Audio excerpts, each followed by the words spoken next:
This is the first day of the PDAC, biggest mining show in the world. We're here in Toronto with Group 10 medals of the metallic group of companies. We just recently talked to Mike Rowley, the CEO of the company, about the first in a series of releases on their Stillwater West project, which is a very big project, a pretty complex project. So we're asking him to give us a sort of a summary or overview of what they had there in the latest release and what might be coming up next. Welcome. Okay, welcome. Thank you, Danke. Okay, so you were talking about Prospect, I think it's called, Chrome Mountain. You had some very nice numbers there concerning the content, which was Palladium, Platinum, nickel, copper. Yeah, there you go. It's a polymetallic project, let's say. True polymetallic. True polymetallic. Please explain what you have there and what you're doing there at the moment. Absolutely, be glad to. It is, as you mentioned, a large project, 25 kilometers in span. This is the second in a series of news releases. Chrome Mountain one is probably the most complex in terms of the story. It is a magmatic system, of course, and there is additional magmatic complexity at Chrome Mountain, let's put it that way. And that is this hybrid unit, which is a very interesting discovery. We recognized it, announced it back in December. It has not been recognized in the Stillwater complex before, and that's compelling because it has been seen at Platreef in South Africa. Platreef is a mine by Ivanhoe, is that, or am I off my record here? No. Ivanhoe is building a mine. Is building a mine? Yeah. It's currently being mined by Anglo at the Mahalaquena pits, which is the largest platinum pit in the world and the fantastic economic engine for Anglo. It is one of the lowest cost producers in the world. Sub $400 per ounce platinum produced. It's a fantastic. Okay. So that's the geologic model that we're applying at Stillwater. These are large, bulk mineable PGE nickel copper projects. At Stillwater, we're also adding cobalt to that. And we have real rhodium as well that you'll see come out in subsequent news releases. We have two broad target types. We have the high-grade reef that the area is known for. We also have these bulk mineable, bulk tonnage, Plat Reef style deposit targets, which has never been systematically looked for at Stillwater. And that's the key part of the point, is that we are the first to bring together this land position, 54 square kilometers, across that basal zone at Stillwater, all that historic mining activity and that known metal content, together with the historic database, 12,000 meters of core, and then the expertise to recognize this Plat Reef connection and bring it all together.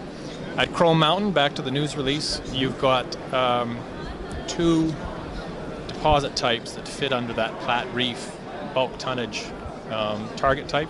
That's the hybrid unit, and that's also the basal zone, which we're talking about elsewhere across the property. That spans the 25 kilometers. And you've got those conductive highs that are lighting up with what we know is nickel copper sulfide, because we have drill results and we have rock samples. It adds up very nicely in that regard. In addition, we've got the high-grade reef targets. Okay. And if any of your viewers, we're here at the first day of PDAC, if any of your viewers are here at the show, we've got some core samples here we'd be glad to show of each target type. Okay. You'll be at the core shack too, or? We were at the core shack at Roundup. Here at PDAC, we're at the booth only, but okay, we do have some lovely core to show off. Okay, so people should definitely take a look at that. I'll be taking some pictures later on to show around. So what's next then? You said it's the second in a series of releases. What are you going to talk, or what are you aiming to do this year? What are you going to talk about in the future? The share price, the interest, is being driven by Stillwater, and as you mentioned, there are a number of more releases coming on that. We're excited. We're basically getting out the fruits of our labor of the past year as we've brought together this project and compiled it and modeled it, developed that predictive geologic model that will drive exploration this year.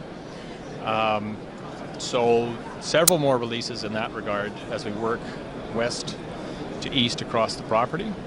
And then we'll get into our plans for the year. And we've got some, I think, very positive things developing in that regard. We're excited. This will be our... Okay. We did some programs on the ground last year. I think you'll see more of us this year. And we've got news on our other assets as well, which are not... So I see you're not really at liberty to elaborate on your further programs now, but we'll be looking out for what's happening there, to be sure.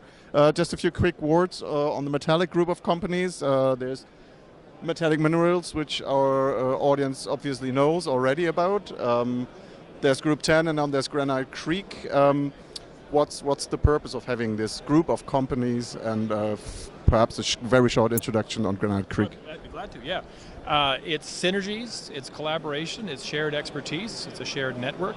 Each company can effectively be bigger than it actually is. You can run a small and tight exploration outfit, but have a greater breadth.